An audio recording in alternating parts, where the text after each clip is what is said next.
सबसे ज्यादा अत्याचार किसने सहा? यहूदी ने। और भारत में SC ST ने, SC ST सबसे ज्यादा। अभी एक मूवी आई है ना फूले, और उसको भी टैक्स फ्री करिए। हमारी बहनिया का तो फिल्म में टैक्स फ्री हो जाता है, नहीं समझ आ गया?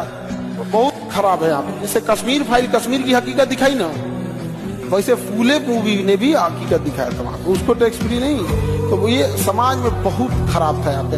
यही वजह था कि अंग्रेज जब भारत में आए ना, तो अंग्रेजों ने लिखा है कि इन लोगों ने अपने ही जातियों को इतना सता दिया कि यहाँ के लोग कंफ्यूज है कि ज्यादा अत्याचार किसने किया, ज्यादा अत्याचार किसने किया। और अंग्रेजों ने कहा इस बात को कि हमने भारत पर अत्याचार किया, लेकिन छोटी जातियों पर जो अत्याचार हुआ है वो हमारे द्वारा किए गए अत्याचार से 10 गुना ज्यादा है।